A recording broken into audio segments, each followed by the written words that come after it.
कहाँ से शुरू हुआ मेरा कैपेसिटर? फराड, ठीक है, फराड। ये सबसे पहला है, तो इसका है नॉट अवेलेबल इन फोन, ठीक है। उसके बाद आया मिली फराड, मिली फराड, ये भी होता है नॉट यूज इन फोन या फिर पीसीबी, ठीक है। उसके बाद क्या आया? माइक्रो फराड, माइक्रो फराड, इसको शॉर्ट में बोलते हैं यूएफ। इसके बाद आया पिको फराड, पिको फराड, इसको बोलते हैं शॉर्ट में पीएफ। इसके बाद आया नैनो फराड, नैनो फराड, इसका शॉर्ट नाम क्या है? एनएफ।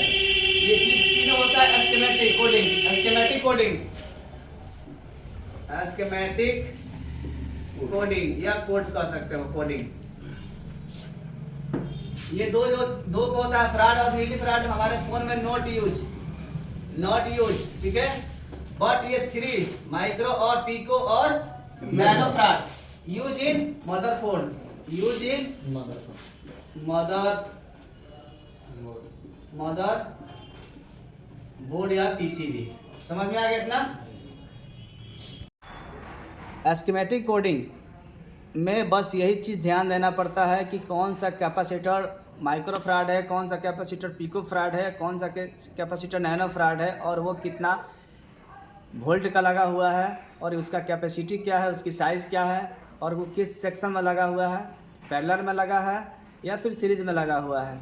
माइक्रो फ्राड सबसे बहुत इंपॉर्टेंट होता है हमारे मदरबोर्ड में। नैनो फ्राड या pico farad in case remove हो जाए या इसको रिमूव करने की आवश्यकता पड़े तो हमको कोई दिक्कत नहीं होता है। बट माइक्रो फ्राड एक ऐसा है मदरबोर्ड में इम्पोर्टेंट कैपेसिटर जिसको लगाना अनिवार्य होता है, और इसकी चेकिंग गारंटी होती है बाहर निकाल कर ही इसको हम मल्टीमीटर से चेक करते हैं। अगर ऑयल आ रहा है, वैल्यू उसका ऑयल आ रहा है तो वो ओके कंडीशन में है, ठीक है, यानी उस पर नो वैल्यू आ रहा है तो उस ओके कंडीशन में है।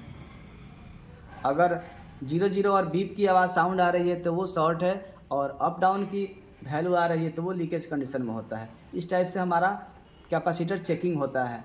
कभी भी हम कैपेसिटर को चेक करेंगे तो मदरबोर्ड से बाहर निकाल के ही चेक करेंगे, और उस मदरबोर्ड में भी शॉर्टिंग चेक करेंगे। हो सकता है मेरे मदरबोर्ड की उस सेक्शन को शॉर्ट बता रहा हो बट मेरा कैपेसिटर शॉर्ट ना हो, तो किस हालात में कोई भी कैपेसिटर 1 या 2 शॉर्ट ही होता है, बाकी सारे कैपेसिटर मेरा शॉर्ट नहीं होता है, तो हम बारी बारी करके उसको रिमूव करके ही चेक करेंगे।